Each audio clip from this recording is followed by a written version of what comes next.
Ava was stirred from her slumber by the gentle touch of morning sunlight filtering through the balcony's half-open curtains. She blinked, realizing she had forgotten to draw them closed the night before. She attempted to find a more comfortable position, but the sofa's short place made it nearly impossible. Frustration welled within her, and with a sigh, she decided to rise from the sofa and close the curtains. However, as she turned away from the balcony, a sudden wave of weakness washed over her. She pressed her palm against her forehead and realized that she had a high fever. With a heavy sigh, she switched off the tube light that always stayed on at night. She glanced at Ibrahim, who was peacefully asleep on the bed. She couldn't help but murmured, "This man doesn't even offer me the bed for one day. Every day I need to sleep on the sofa, and he sleeps on the bed. He doesn't even consider suggesting we switch places for a night. Never, ha." She shook her head and decided to go to the kitchen to make herself a cup of tea, something warm to help soothe her fever. As she entered the kitchen, she saw Alia and Aziza were busy preparing breakfast. When Alia noticed Ava standing near the door, she asked, "Ava, why are you awake so early, especially on a Sunday?" "I think I might have a fever, so I came to make some tea," Ava replied. Aziza questioned, "Why are you making tea when you're unwell, daughter? Sit down, I will make it for you." Alia approached Ava and reached out to feel her forehead. "Oh no, Ava, you're burning up. You should go and rest in your room. Aziza will bring breakfast to you, and I'll call the doctor." Less than greater than 0. No need to call a doctor, I'll take some medicine, and I'll be fine," Ava replied. 0. Alia remained adamant, "No, dear Ava. You go and rest. I'll let you know when the doctor arrives." Reluctantly, Ava nodded and went to her room. After her morning shower, Ava emerged from the bathroom, her face gently patted dry with a towel. Just as she stepped out, a soft knock on the door caught her attention. She quickly went to open the door. To her surprise, Faisal stood on the other side, a food trolley laden with breakfast at his side. Ava asked, "Faisal?" Faisal nodded and gave a reassuring smile. "Good morning, Ava. I heard from Mother Alia that you have a fever, so I thought I'd bring you some breakfast." Ava's face brightened, and she stepped aside, inviting Faisal in. "Thank you, Faisal. Please, come in." As Faisal entered, his eyes couldn't help but glance at the bed, where Ibrahim still lay sleeping. He commented, "Ibrahim hasn't woken up yet." Ava settled on the sofa, a cup of tea in her hand, and shook her head. "No, he's still sleeping." Faisal walked over to Ibrahim, attempting to wake him. He called out, "Hey, dude, wake up." However, Ibrahim remained undisturbed by his efforts. Faisal tried again, "Ava has a fever. Wake up, boss." The word "fever" cut through the fog of Ibrahim's slumber, and his eyes flew open. He sat up abruptly. "Fever?" he questioned in disbelief. He glanced at Ava and noticed she's looking so pale. He rose from the bed and moved closer and reached out to touch her forehead. His fingers brushed against her skin, and Ava involuntarily closed her eyes. Ibrahim's gaze remained fixed on her. Why didn't you wake me up, Ava? You should have told me. Ava let out a sigh. Why should I have told you? Ibrahim was quick to respond, I'm calling a doctor. Faisal chimed in, Mother Alia has already called. The doctor will be here soon. 0. Oh, Ibrahim nodded. Ava, holding a cup of tea in her hands, looked at Faisal with a request in her eyes. Faisal, can you drive me to my apartment? Ibrahim had just sat on the bed. He furrowed his brow at her sudden request. Why do you want to go? Ava looked at Ibrahim and asked, Do I have to explain everything to you? Fine, it's Sunday, and Alara has the day off. And I want to meet him. Faisal said, Sure, Ava. I can. But before Faisal could finish, Ibrahim cut in abruptly. Ava won't go anywhere. I'll call Alara, and you two can meet here. Farah and Ava both were taken aback by Ibrahim's words. Ava angrily asked, Why can't I go? Alara is my brother. Can't I even meet my own brother? Ibrahim stood up and told, Not now. When I think it's the right time, you can meet anyone you want. But for now, you're not going anywhere.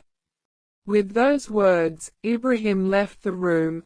Faisal called after him, Ibrahim, listen to me. Left alone in the room, Ava's frustration and resentment reached a boiling point.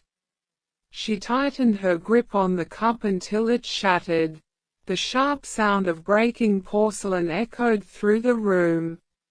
Faisal followed Ibrahim into the study. He expressed his worry, It's not good, Ibrahim.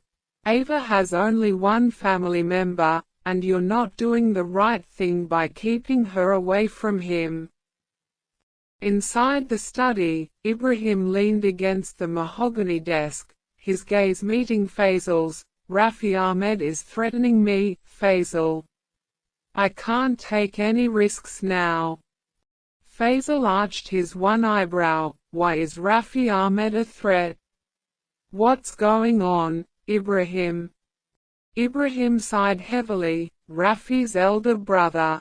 I killed him years ago. Now, Rafi is after revenge. Revenge. Ibrahim, we need to do something about this. Ava can't be held hostage to your past. 0. Actions. Faisal told. Running a hand through his hair, Ibrahim nodded in agreement. I know, Faisal, I can't let Rafi harm Ava. But at the same time, I can't let him think I'm weak. It's a delicate balance. As they were engrossed in their conversation, Samir entered the study. What's going on, brothers? He was looking so fresh in the morning in casual clothes. Ibrahim motioned for Samir to join them. Sit down, Samir. We need to discuss something important. Samir took a seat on a chair. He looked so confused. And Faisal explained what was going on.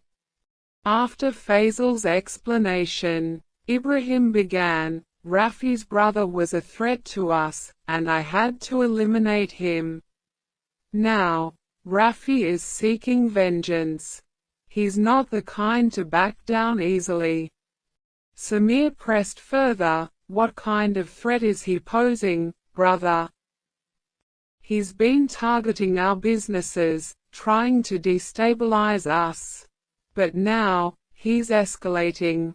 He's threatening to harm those close to me, and Ava is unfortunately caught in the crossfire. Ibrahim revealed.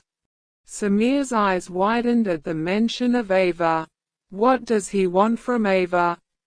Ibrahim clenched his jaw, his frustration evident. He wants revenge for his brother's death. He believes I took everything from him, and now he's determined to take everything from me." Samir's eyes narrowed in understanding. "We can't let him threaten our family." Faisal suggested, "Perhaps it's time to involve the authorities." Ibrahim shook his head. "No, involving the authorities could expose too much. We need to handle this internally. This is a game of power. I have another plan." Both Samir and Faisal exchanged curious glances, and both asked, "What's your plan, Ibrahim?" Ibrahim leaned forward. His gaze was intense. "I'll let Rafi think he has control. I'll let him attack me and Ava. But little does he know, it's a trap." Faisal, surprised, questioned, "You're going to let him attack you and Ava? Isn't that too risky?" But Ibrahim remained calm. He wasn't a man who got feared by others.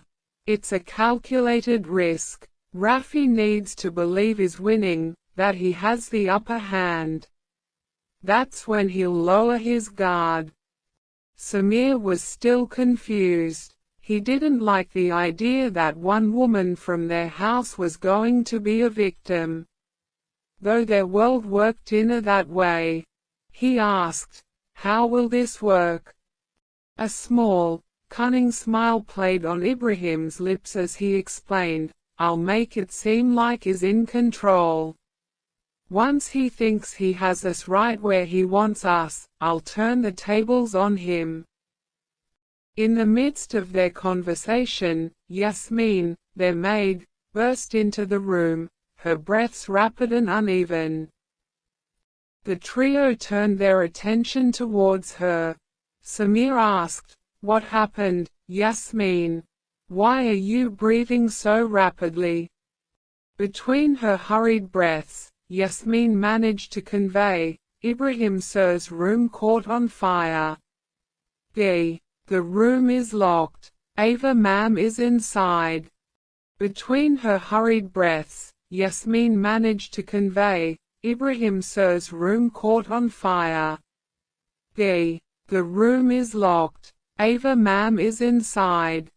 Shock gripped the room. Time seemed to warp as panic seized Ibrahim's thoughts. Without a moment's hesitation, he sprinted towards his room, his every stride fueled by the fear that Ava was ensnared in the unfolding disaster. Samir also followed Ibrahim. On the other hand, Faisal diverted towards the fire extinguisher. Upon reaching the room, Ibrahim's desperation increased as he discovered the door locked from the inside. Frustration echoed in his shout, "Why is it locked from inside?" Samir tried to calm Ibrahim down. "Calm down, Ibrahim. Ava will be safe." However, Ibrahim's focus was singular, Ava's safety. Ignoring Samir's words, he directed his energy towards forcefully pushing against the stubborn door. The repeated impacts resonated in the room, each collision a symbol to the fear that gripped his heart. The maids, drawn by the commotion, gathered outside the room, their faces etched with concern and confusion. Alia, too, arrived, her eyes widening at the unfolding chaos. With each attempt to break the door, Ibrahim's frustration grew. Samir lent his strength to Ibrahim's efforts. Together, they became a force against the door. Finally Ibrahim unleashed a powerful blow that shattered the door. Wood fragments scattered, and the room revealed itself in a whirlwind of chaos. Smoke filled the room, making it hard to see. The smell of burning things hung in the air. Flames flickered, casting strange shadows. The bed, curtains, and various elements in the room were caught in a fierce blaze. Less than greater than. Amidst the roaring flames, Ibrahim spotted Ava unconscious on the floor, dangerously close to a large blaze. Ignoring the imminent danger, he rushed towards her. The air thick with smoke, the heat unbearable, he reached her side. Ibrahim attempted to wake Ava. "Ava, wake up. Please, Ava." Alia, standing at a safe distance, urged him to be careful. "Be safe, son." Meanwhile, Faisal returned with the fire extinguisher, aiming it at the raging flames. The hissing sound of the extinguisher trying to quell the fire mingled with the crackling of burning wood. Ibrahim gently lifted Ava into his arms and stepped out of the room. Ibrahim screamed, "Someone call an ambulance. Hurry up." Ava slowly opened her eyes.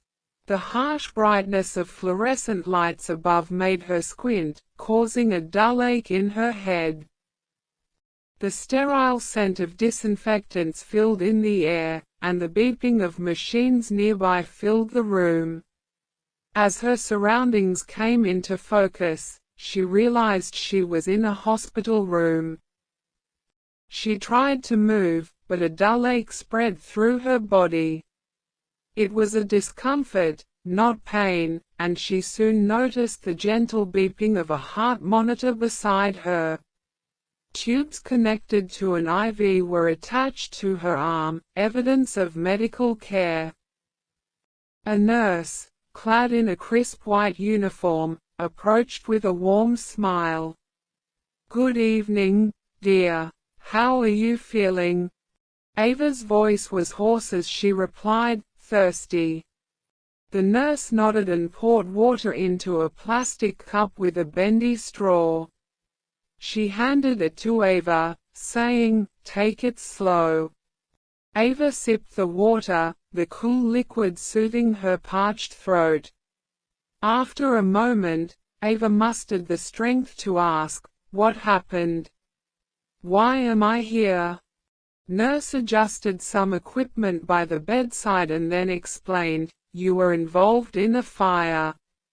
You inhaled a significant amount of smoke.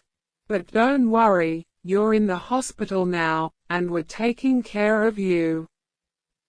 Ava remembered the fire. She asked, "Yes, the fire. What about the others? Is everyone okay?" The nurse replied, "You're the only one admitted here. You're going to be fine, but you need some time to recover. The smoke you inhaled caused irritation in your airways, so we're monitoring you closely." Ava nodded. "How long have I been here?" The nurse consulted the medical chart. "You've been unconscious for a day. I'll be back to check on you in a little while. If you need anything, just press the call button." Once the nurse left, Ava closed her eyes. She wasn't feeling good. After 15 minutes, the door opened again, and the nurse returned, accompanied by Alia, Ava's mother-in-law. Alia's eyes welled with relief upon seeing Ava conscious. She hurried to the bedside, gently embracing Ava. "My dear, I'm so glad you're awake. How are you feeling?" "I'm okay," Ava replied. Alia sighed, taking a seat beside Ava. "There was a fire in your room. It was a terrible accident. But you're safe now, and that's all that matters." As they talked, the door opened once more, revealing Samir and Faisal. Samir held a bouquet of flowers. "Glad to see you awake," Faisal replied. Samir grinned while giving the bouquet to Ava, "A little something to brighten up your room." Samir and Faisal settled into chairs by Ava's bedside. Samir added, "And speaking of visits, we've already told Alara that you're awake. She'll be here soon." Ava's eyes lit up at the mention of her brother. Alara's coming. Faisal nodded. Yes, he should be here shortly. The day neared its end, the clock striking 11 at night. The private hospital room, where Ava rested, bore witness to the well-wishes and tokens of care. Colorful bouquets and baskets of fruits adorned the space. Alara, Farah and Ava's two classmates Nurul and Hafiz visited her earlier. She was engrossed in a book when the door opened. The doctor and a nurse walked in, ready for the routine checkup. "How are you feeling?" the doctor inquired with a warm smile. Ava returned a nod, setting the book aside. "Better, I suppose." The doctor began to examine Ava. The nurse efficiently assisted the doctor. As this was happening, the door opened once more, and Ibrahim entered, his presence immediately catching Ava's attention. Dressed in a black t-shirt and jeans, he was looking handsome as always. Ava sighed and averted her gaze.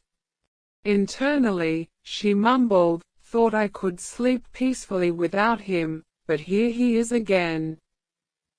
Ibrahim approached and asked, "How is she, doctor?" The doctor finished the examination and turned to address Ibrahim. "Physically, she's improving. However, I must emphasize the importance of taking good care of her. Ava's immunity is quite weak, likely due to the smoke inhalation. It's crucial to ensure she rests and receives proper care." Ibrahim nodded. "I'll make sure she gets everything she needs." The doctor continued, "She should avoid exposure to any pollutants or smoke for a while.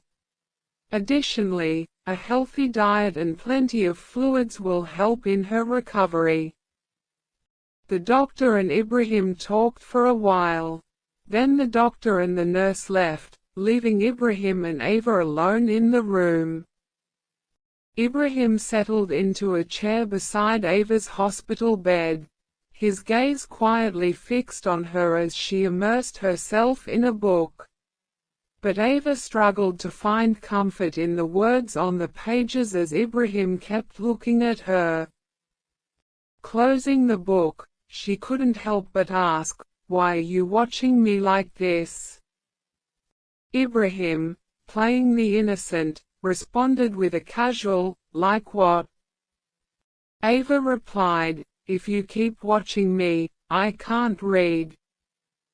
In response, Ibrahim suggested a change of focus. "Then talk with me for a while," he proposed. With a hint of mock in her smile, Ava asked, "So, what does my husband want to talk about?" Ibrahim sighed and retrieved a ring from his pocket. He approached Ava. "Why aren't you wearing the wedding ring nowadays?" Taking Ava's hand, he gently slipped the ring onto her finger. Ava responded, "The ring doesn't hold any value for me, and I don't like wearing jewelry every day." Ibrahim returned to his chair. "At least wear it when you go outside. I don't want people to think you're not married." Ava sighed and muttered, "Jealous old man. Ha." But Ibrahim overheard her murmur, "I may be 35, but I have enough strength to make you please, baby girl." Ava's mouth fell open in disbelief. "Don't you have any shame? Do you even know what to say in front of a girl?"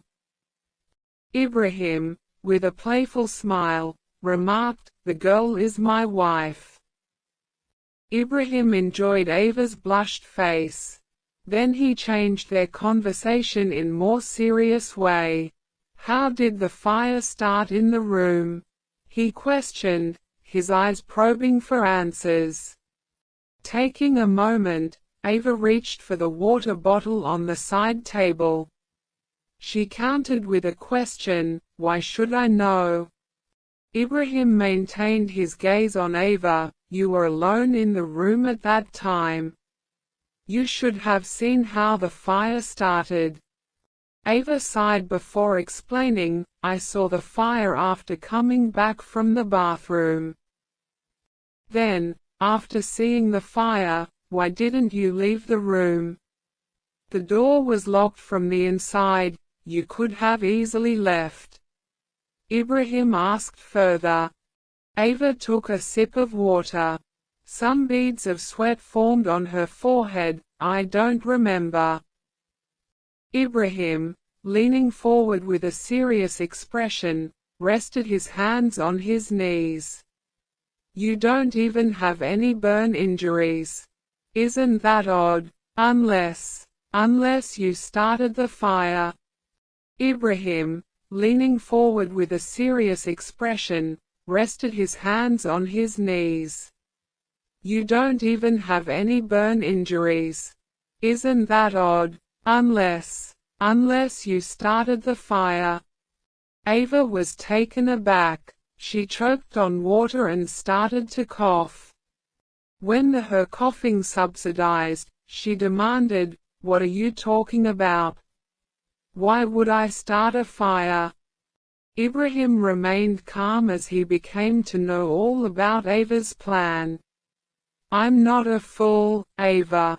If you attempted such a dangerous act, you would have planned it well. Now tell me, why did you start the fire?" Ava couldn't believe Ibrahim had caught her so easily. This time, she decided not to play games. Arms crossed, she confessed, "I got angry because you didn't let me go to my apartment." Ibrahim enjoyed the moment. It was like playing a game with Ava. He asked, "How?" With a resigned sigh, Ava shifted her gaze to the ceiling. She didn't know what would Ibrahim do next. Ibrahim again asked, "How did you initiate the fire, Ava?" Ava looked at Ibrahim. "I got a lighter inside of a drawer. Initially, I ignited the curtains, then proceeded to the mattress." "Impressive. What motive fueled this act?" Ibrahim praised her. Gripping the blanket tightly, Ava hesitated before revealing, "I wanted to prove that not only you, I can issue threats too. If you persist in keeping me from my apartment, I will set the entire less than greater than Rahman mansion on fire." Ibrahim began to laugh. Ava didn't expect Ibrahim to laugh at her admission. His amusement only fueled her frustration. He leaned forward, asking, "What did you want to achieve by threatening me like this, Ava?" Ava tried to find the right words. "I wanted my freedom." Ibrahim was looking puzzled. "Haven't I granted you freedom? You attend university, socialize at cafes and restaurants with friends." However, Ava's definition of freedom extended beyond these visible aspects. Freedom is more than that. It's about being able to go anywhere alone, without the constant surveillance. You track my phone, scrutinize every message and phone call. There's no privacy in my life. Ibrahim was getting angry inside. But he wasn't kind of those men who show his anger on their women. He was doing those for her safety. But he couldn't let her know all. A heavy sigh escaped Ibrahim's lips. "After your discharge, you can reside in your apartment with Alara, but—" And Ava's expression suddenly changed from angry to joy. She happily exclaimed, "Really? When will I be discharged?" Ibrahim chuckled by her reaction.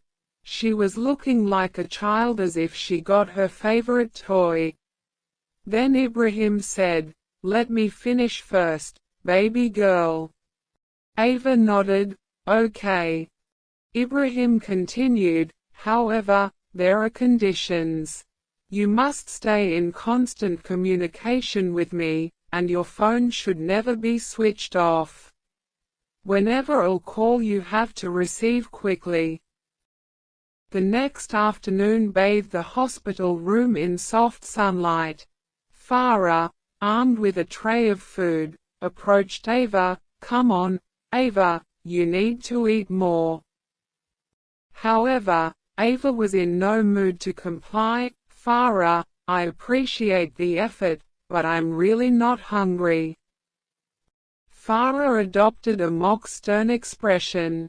You can't escape my feeding mission. Open your mouth wide, she declared, wielding a spoon like a seasoned warrior. Ava chuckled. Farah, this is not a battle. I just don't want to eat right now. Farah persisted. Oh, it is a battle, my friend. A battle against an empty stomach, and I refuse to lose. Ava rolled her eyes. Farah, you're not my mum. I can feed myself, you know. Farah retorted, but where's the fun in that? Let your best friend pamper you a bit. Ava sighed, relenting a little. Fine, just a few bites, and then you leave me in peace, okay? Farah beamed. Deal. She loaded the spoon and approached Ava, ready for the grand feeding ceremony. As the spoon approached Ava's mouth, she mockingly said, I feel like a child again. Are you going to make choo-choo train noises too? Farah laughed. If it helps, I might consider it. Their feeding session continued. See, wasn't that bite amazing? Farah teased. Ava nodded. Truly life-changing. Now, can I eat the rest in peace? Farah exclaimed. Oh no, this is just the beginning of the feast. Next up, gourmet hospital cuisine. Ava groaned. Farah, I thought you were my friend. Farah winked. Real friends make sure you eat well. Now, brace yourself for the main course, hospital-approved delicacies. She declared, presenting a tray with a variety of dishes that seemed to defy the typical expectations of hospital food. Ava raised an eyebrow. Are you sure the hospital chef approved this? Farah winked. Absolutely. I may have negotiated with them a bit. Ava laughed. You negotiated with the hospital kitchen staff. What did you promise them? Farah leaned in with a mischievous grin. Let's just say they might be getting free tickets to the next comedy show in town. Ava shook her head in amusement. You and your negotiation skills. I don't know whether to be impressed or worried. Farah urged her to try a spoonful of a mysterious-looking dish. Trust me, this is the hospital's best-kept secret. Rumor has it, it even rivals Mum's cooking. Ava took a cautious bite. Her eyes widened in surprise. Okay, that's not bad. What is this magical concoction? Farah grinned. I call it the Wonder Stew. Top secret recipe. Under the moonlit sky, the beach unfolded like a silver carpet. The waves whispered secrets to the shore. The sea breeze carried the scent of salt. Alara and Farah sat on the sandy shore. Farah's gaze was fixed on the view before them. Why did you bring me here? Alara was looking tired. He was still in police uniform. He came here with Farah after finishing his shift. He told, my mind has been troubled lately, and I just wanted to spend some time with you." Farah smiled, her eyes reflecting the moonlight. She teased, "Should I consider this a date?" Alara chuckled and shook his head. "No, never. I brought you here to clear our minds a little." Farah got disappointed. "God knows when you'll realize the value of my love." Alara took a deep breath, his gaze shifting to the sea. He spoke, "I can't offer you a good life. I've already lost those close to me, my parents, and now my sister Ava, forcefully married to a monster. I can't even protect her, so Farah." Alara looked at her. "It's better not to involve romantically. I don't want to lose you too. It's better to keep a distance." Farah's eyes welled with tears, but she held them back. It was not new for her that Alara was rejecting her for the first time. But she felt pain every time by his rejection. Focusing on the sea view, Alara continued, "My only motto now is to rescue Ava from Ibrahim. I can't think of myself." Farah placed a comforting hand on Alara's shoulder. "Ava is getting better. Don't think too much. Whatever is happening, she's handling it well." "That's the problem, Farah. I know my sister is facing many challenges, but I can't help her. All my plans against Ibrahim are failing," Alara responded. Farah suggested optimistically, "Maybe Ibrahim and Ava are improving their relationship. I saw them today at hospital. Ibrahim really cared for Ava a lot." Alara shook his head in disagreement. "There's no normalcy in their relationship, Farah. They are still in the same stage. Ibrahim is just creating a false image of a perfect couple, where Ava is forced to play a part." The dimly lit hall of the mansion, Ibrahim, clad in a sharp suit, stood with an air of authority. His gaze shifted across the room, landing on his loyal guards who were ready to execute his every command. "Listen carefully," Ibrahim began, his voice cutting through the stillness. "Ava will be staying in her apartment for a few days after her discharge. I want the entire building under strict surveillance. No one, and I mean no one, should approach without my knowledge." The guards exchanged nods. Ibrahim continued, "We've been receiving threats from Rafi Ahmed and I won't take any chances.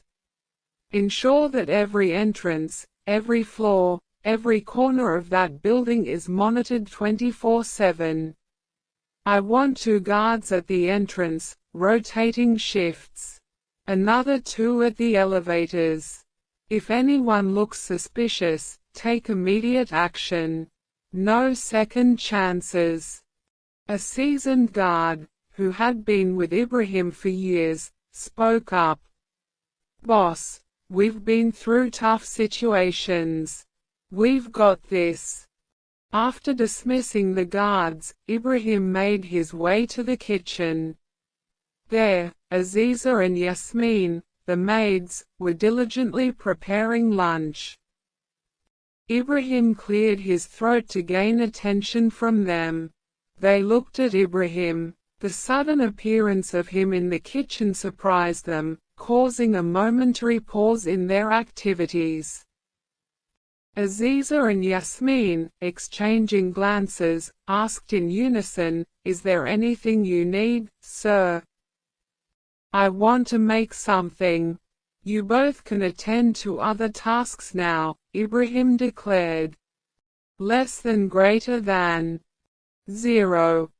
The maids were visibly taken aback. It was a rare occurrence to witness Ibrahim in the kitchen. 0. Yasmin hesitated but then suggested, We can handle it, sir. No need for you to bother. Ibrahim shook his head resolutely. No, I'll handle it. Respecting his decision, Aziza and Yasmin quietly retreated from the kitchen. Aziza whispered, "Did you ever see him cook?" Yasmin replied, "No, never. This is unusual." In the kitchen, Ibrahim surveyed the chaotic array of pots, pans, and ingredients before him. Determined to whip up something special for Ava, who had grown tired of hospital food. With an apron tied awkwardly around his waist, Ibrahim rolled up his sleeves, ready to tackle the challenge. How hard can this be? People cook every day, he mumbled to himself. His chosen dish, rendang, a flavorful coconut beef stew with aromatic spices. Little did he know that the kitchen would soon bear witness to a culinary chaos only a mafia could unleash. He opened an online recipe on his phone. First, he attacked the beef with a ferocity that would make any butcher proud. Then, he attempted to chop the ingredients, but the vegetables flew in various directions. Carrots rolled off the counter, and bell peppers seemed to defy gravity. Ibrahim got frustrated. Is it too much to ask for vegetables to stay put? He began chopping the onions. The onions weren't diced, they were more like mangled confetti. Tears streamed down his face. Is it just me, or do these onions have a personal grudge? If Ava saw Ibrahim in this state, she would definitely be happy. Next, the spices. Ibrahim squinted at the array of bottles, each labeled in a language foreign to him. Cumin, coriander, turmeric, they all look the same to him. What do you mean by a pinch of this and a dash of that? He grumbled. He turned on the gas and put all ingredients in a pot. He saw the next step on his phone, coconut milk next. How hard can pouring be? As he attempted to open the can, coconut milk splattered across the counter, the floor, and even a bit on his suit. 0 hours later, Ibrahim surveyed his masterpiece, or what he hoped would pass as one. The rendang was finally ready. In the hospital room, the aroma of rendang wafted through the air. Ava was on the bed. She glanced at the container and raised an eyebrow. What's this? Ibrahim, seated on a chair beside her bed, I made rendang. Ava examined the contents with an arched eyebrow. She inquired, You cooked? It doesn't exactly scream rendang. Ibrahim sighed. I'm not a chef, baby girl. This is my first attempt at cooking for you. Ava nodded. Who would have thought a mafia like Ibrahim would cook for me? Ava grabbed a fork and dug the dish. Ibrahim asked, Well, how is it? Ava considered her response carefully before saying, Not too good, not too bad. But you didn't poison it, right? Ibrahim's face twisted in a frown. Do you really think I'd go through all this trouble just to poison you? I'm not like someone who starts fires for freedom. Ava paused her fork in midair. If you were in my place, you might understand. She heard his laughing. Oh.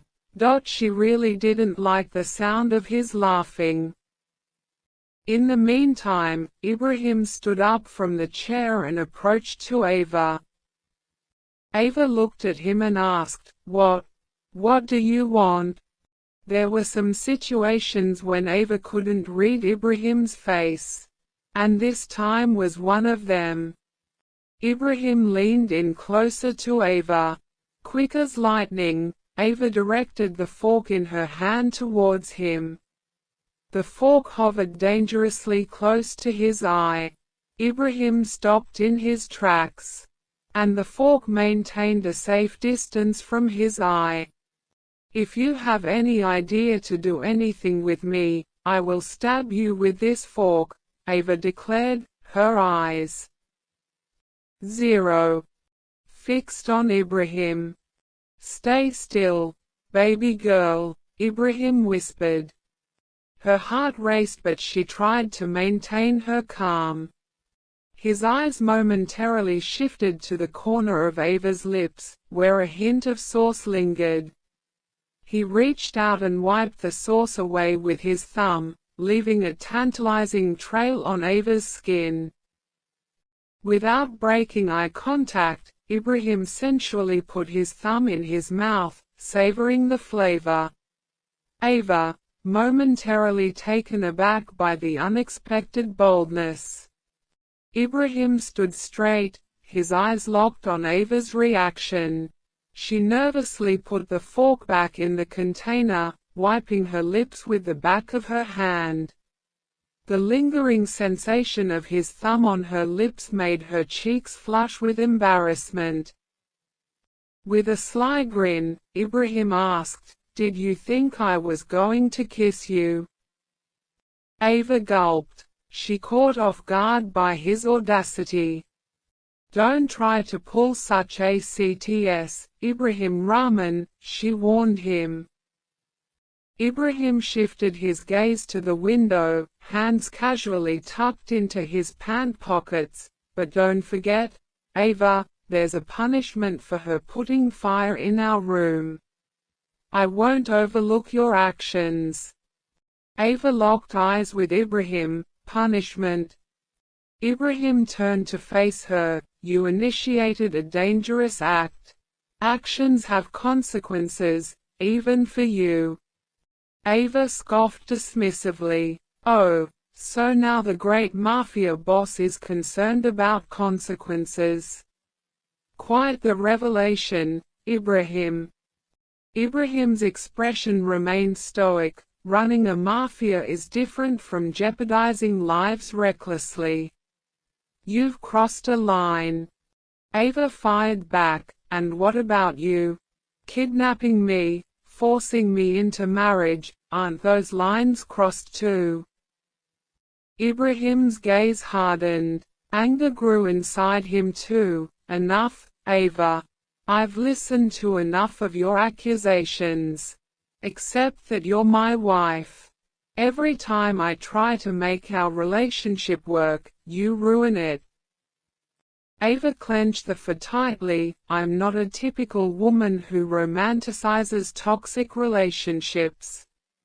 I'm living with you only to protect my brother. Otherwise, I would have been long gone."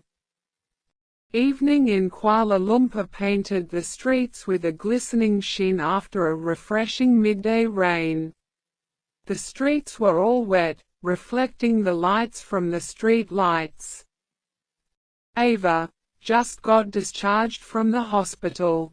They were in the car with Ibrahim driving, and Faisal in the passenger seat, and Ava was in backside. Ibrahim kept looking at Ava in the rearview mirror.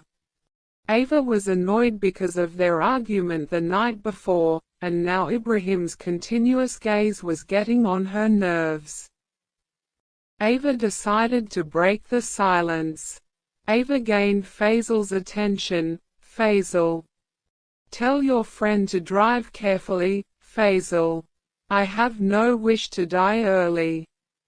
Faisal caught in the middle. He glanced at Ibrahim and then back at Ava. Unsure of how to mediate the situation, he remained silent. But Ibrahim responded confidently, "Faisal, tell Ava that everyone praises my driving. She doesn't have to worry." Faisal got frustrated. "Why don't you two just talk to each other just?" "Ava, meeting Faisal's gaze, retorted, "I have no urge to talk to your Mafia friend." Ibrahim interjected, "Faisal, tell Ava that your Mafia friend is her husband." Ava replied, "Faisal, tell your friend he doesn't need to remind me every time." Faisal, stuck in the middle of their bickering, sighed and muttered to himself, "Why did I even get in this car?" He stared out of the window, contemplating the decision. Less than greater than 0. Ibrahim now directly told Ava, "If you remember everything, don't forget my conditions. You must 0. Stay in constant communication with me, and your phone should never be switched off. Whenever I call, you have to answer quickly." Ava rolled her eyes and replied, "Yes, yes, I remembered." Ibrahim stopped his car in front of Ava and Alara's building. Alara was waiting on the ground floor. Ava spotted him and, before stepping out of the car, glanced at the rearview mirror, mockingly saying, "Bye, my Mafia husband." With that, she hurried toward Alara, who greeted her with a hug. Ibrahim stepped out of the car and approached them.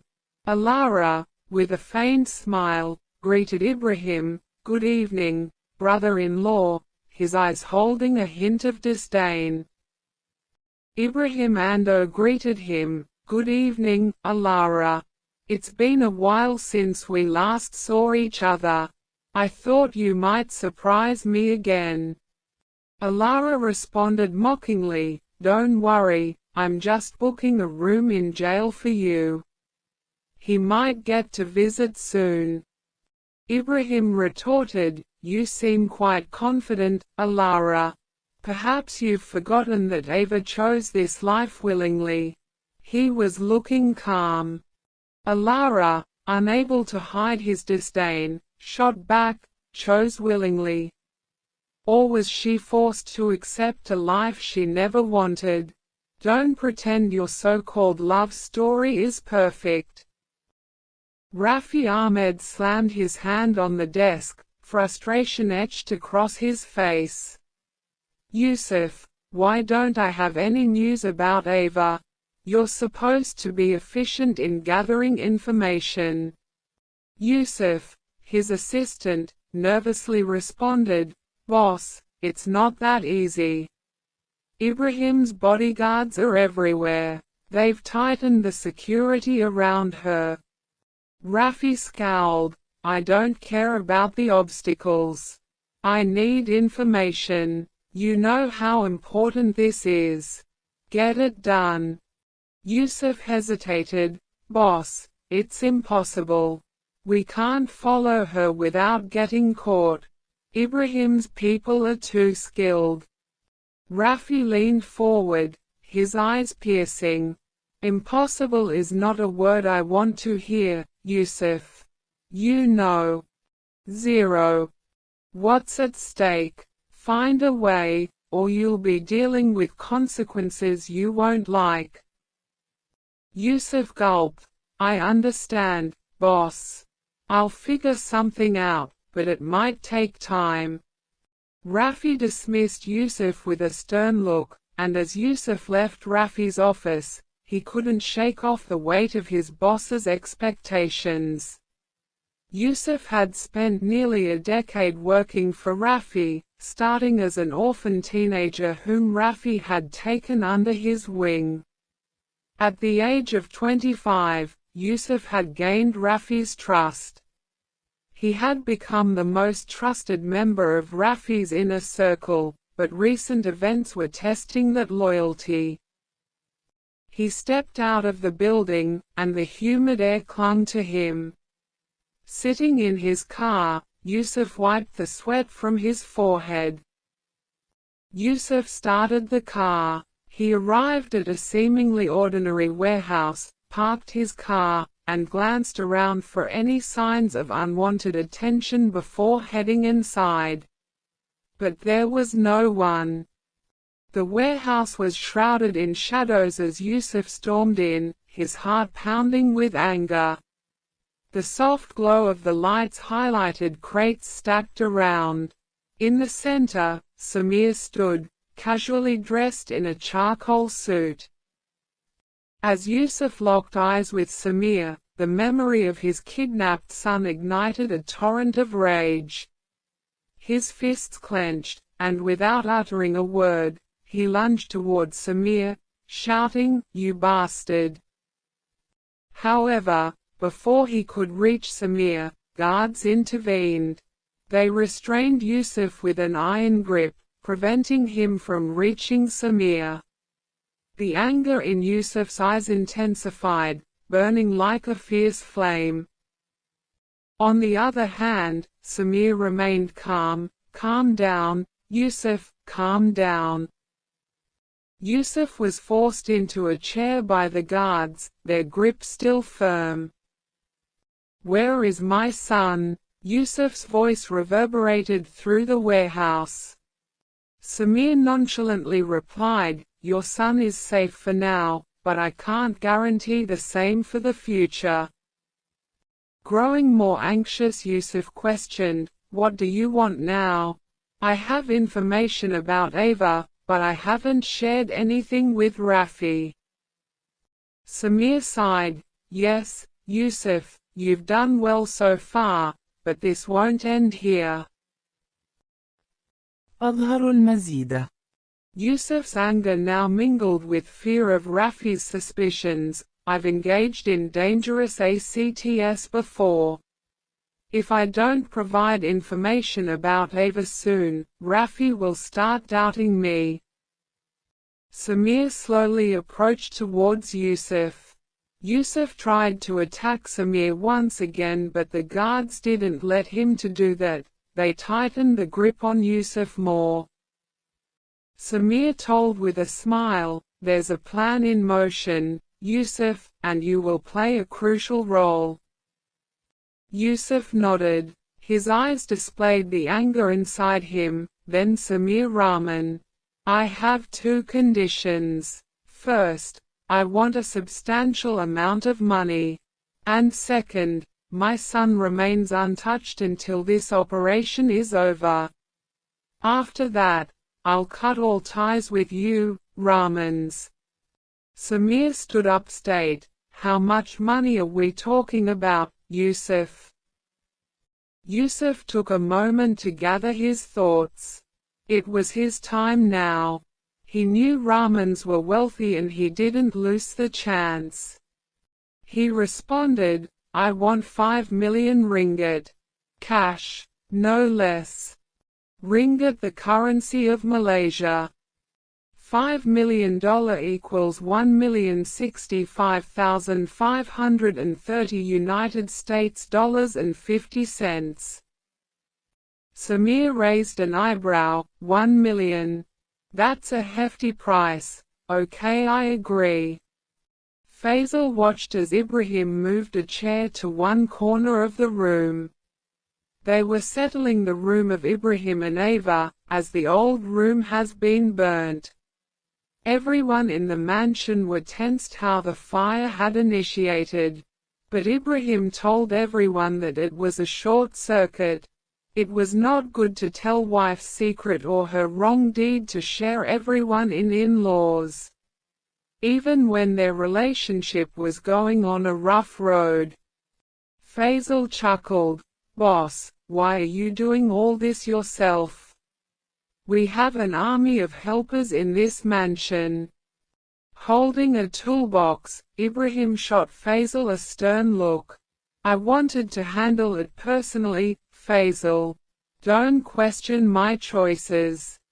With a smirk, Faisal replied, all right, boss. As you wish, but don't strain those muscles too much. We need 'em intact for business." Ibrahim grunted in acknowledgement and focused on assembling a chair. But Faisal couldn't resist teasing. You know, boss, if you keep doing this, people might mistake you for a regular guy, not a mafia kingpin. Ibrahim shot him a glare. Watch your words, Faisal. I mean, imagine Ibrahim Rahman, the fearsome mafia boss, assembling furniture. What would your rivals think? Faisal continued. Ibrahim's gaze remained steady. They'll think I can handle everything. Now, pass me that screwdriver. Less than greater than. Faisal handed him the tool, chuckling. Boss, you're unbelievable. So, what's the real reason behind this DIY extravaganza? Ibrahim paused for a moment. Ava's not here. I needed something to occupy my mind. Faisal's tone softened. Missing her, huh? Ibrahim grunted in response. He was trying to appear unfazed, but the slight reddening of his ears betrayed him. Just focus on setting up the furniture. Leave Ava out of it. But Faisal, being Faisal, our fierce mafia boss turns into a romantic at heart. Who would have thought? Attempting to disassemble another chair, Ibrahim growled, Faisal, shut up and help me with this. Before you become the target of my frustration. Faisal laughed. All right. No need to get all worked up. But seriously, Ibrahim, you're acting like a teenager with his first crush. Ibrahim paused for a moment, a rare smile playing on his lips. Maybe I am. The hammer in hand, Faisal told, why don't you just call Ava? It might make you feel better. Ibrahim was busy with the bed frame. He sighed. And say what exactly? Hey Ava, just assembling the bed here and thought of you. Faisal grinned. Well, you could start with a simple how are you? It's not rocket science, Ibrahim. Ibrahim scoffed. Our relationship is far from simple, Faisal. It's not the typical husband-wife scenario. Faisal shrugged. Doesn't mean you can't ask about her well-being. Besides, you two are stuck with each other, might as well make the best of it. Ibrahim continued securing the bed frame. She's with her brother for a few days. I doubt she wants to hear from me. Faisal insisted. You never know until you try. A little concern won't hurt. Maybe she appreciates it. Ibrahim gave Faisal a skeptical look. Appreciation and Ava limb in the same sentence. I'm not taking that risk. Faisal smirked. So, you're just going to avoid talking to her until she magically falls for you? Ibrahim shot him a look. I'm not expecting magic, Faisal. I just want to give her some space. Faisal tightened a screw on the bed frame. Look, man, changing someone's feelings isn't like assembling furniture. It's way more complicated. Ibrahim grunted in agreement, holding a wooden plank in place. Tell me about it. If only relationships were as straightforward as this bed. But hey, sometimes, assembling the parts right can make a big difference. Maybe you need to show Ava a different side of you. Be more considerate, understanding. Faisal told while laughing. Ibrahim raised an eyebrow, understanding. Faisal, I'm running a mafia, not a therapy clinic. Faisal grinned. I'm not saying turn into a saint, just be a bit more human. Show her you care about more than just being the boss. As they worked on the bed, Faisal continued, Ava's been through a lot. Maybe she needs to see a side of you that's not all business and control. Be patient, give her time."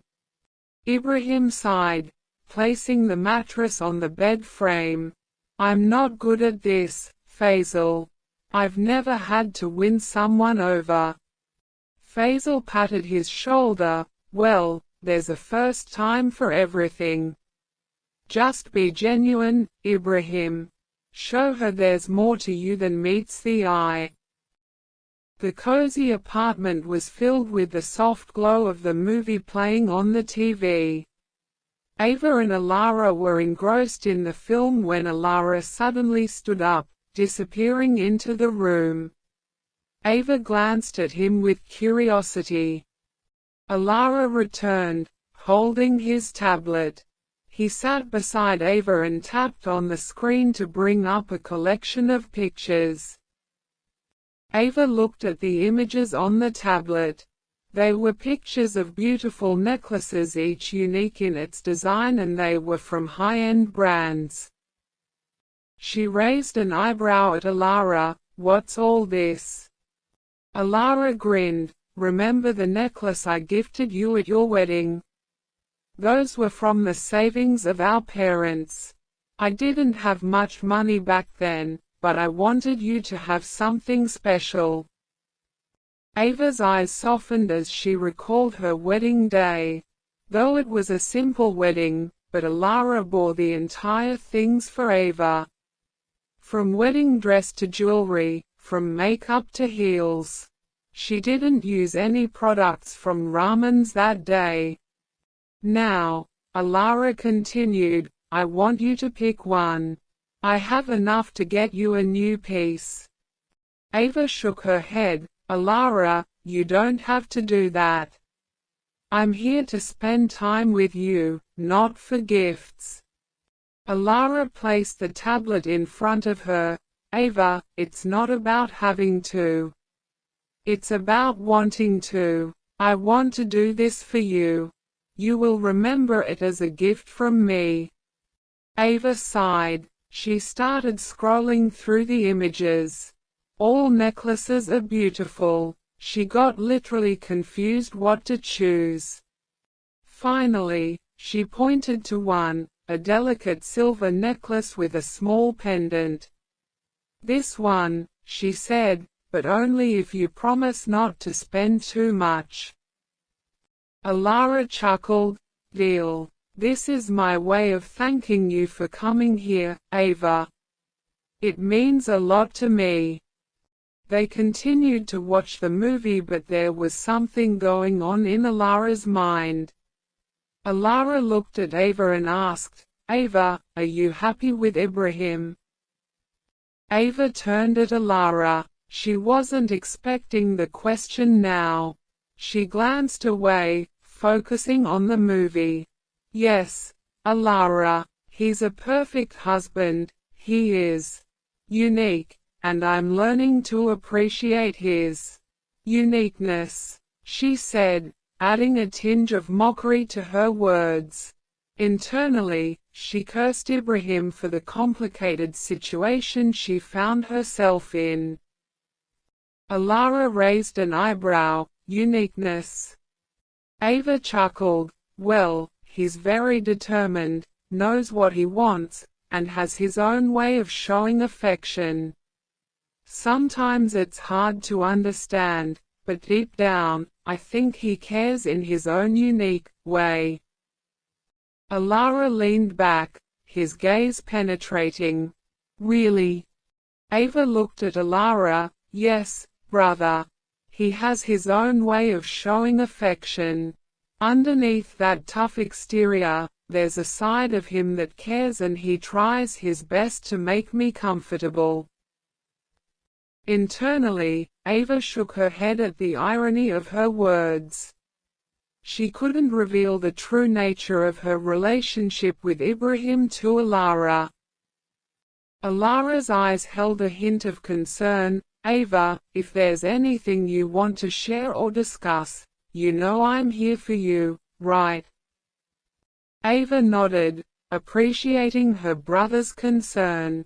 "I know, Alara, and thank you for being there for me, but things between us are fine."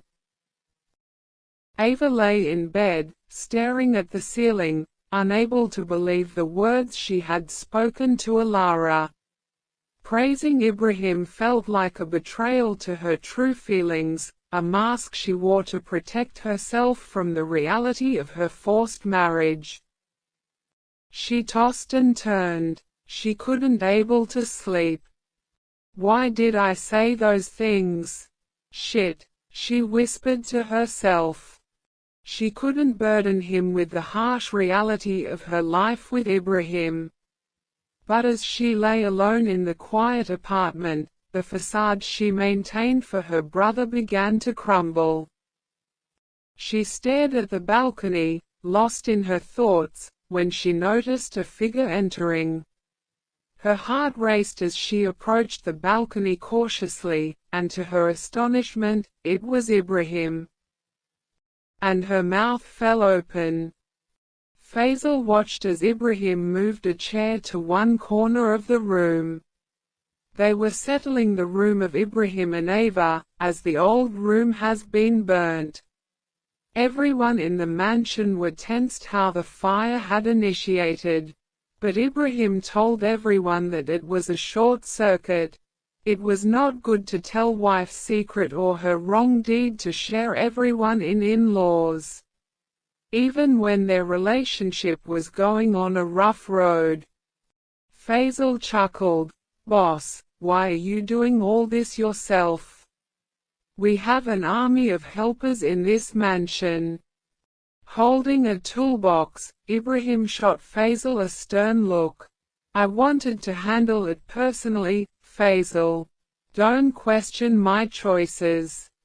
With a smirk, Faisal replied, all right, boss. As you wish, but don't strain those muscles too much, we need 'em intact for business." Ibrahim grunted in acknowledgement and focused on assembling a chair.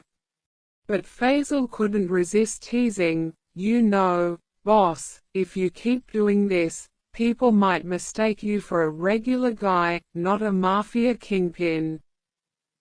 Ibrahim shot him a glare. "Watch your words, Faisal.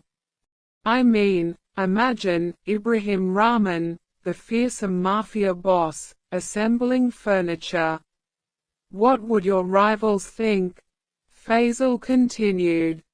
Ibrahim's gaze remained steady. "They'll think I can handle everything. Now, pass me that screwdriver." "Less than greater than 0. Faisal handed him the tool, chuckling. "Boss, you're unbelievable. So, what's the real reason behind 0. this DIY extravaganza?" Ibrahim paused for a moment. "Ava's not here. I needed something to occupy my mind."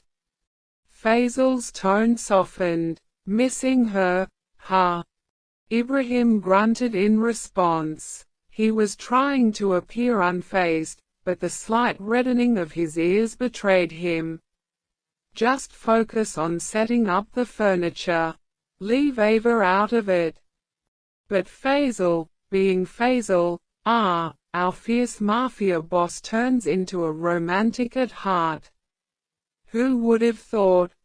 Attempting to disassemble another chair, Ibrahim growled, "Faisal, shut up and help me with this, before you become the target of my frustration." Faisal laughed. All right. No need to get all worked up. But seriously, Ibrahim, you're acting like a teenager with his first crush." Ibrahim paused for a moment, a rare smile playing on his lips. "Maybe I am." The hammer in hand, Faisal told, "Why don't you just call Ava? It might make you feel better." Ibrahim was busy with the bed frame. He sighed. "And say what exactly?" "Hey Ava, just assembling a bed here and thought of you." Faisal grinned. "Well, you could start with a simple 'how are you?' It's not rocket science, Ibrahim." Ibrahim scoffed. "Our relationship is far from simple, Faisal. It's not the typical husband-wife scenario." Faisal shrugged. "Doesn't mean you can't ask about her well-being. Besides, you two are stuck with each other, might as well make the best of it." Ibrahim continued securing the bed frame. "She's with her brother for a few days. I doubt she wants to hear from me." Faisal insisted. "You never know until you try. A little concern won't hurt. Maybe she appreciates it." Ibrahim gave Faisal a skeptical look. Appreciation and Ava Lim in the same sentence. "I'm not taking that risk." Faisal smirked. "So, you're just going to avoid talking to her until she magically falls for you?" "Zero." Ibrahim shot him a look. "I'm not expecting magic, Faisal. I just want to give her some space." Faisal tightened a screw on the bed frame. "Look, man, changing someone's feelings isn't like assembling furniture. It's way more complicated." Ibrahim grunted in agreement, holding a wooden plank in place. "Tell me about it. If only relationships were as straightforward as this bed. But hey, sometimes, assembling the parts right can make a big difference. Maybe you need to show Ava a different side of you. Be more considerate, understanding," Faisal told while laughing. Ibrahim raised an eyebrow. "Understanding? Faisal, I'm running a mafia, not a therapy clinic." Faisal grinned.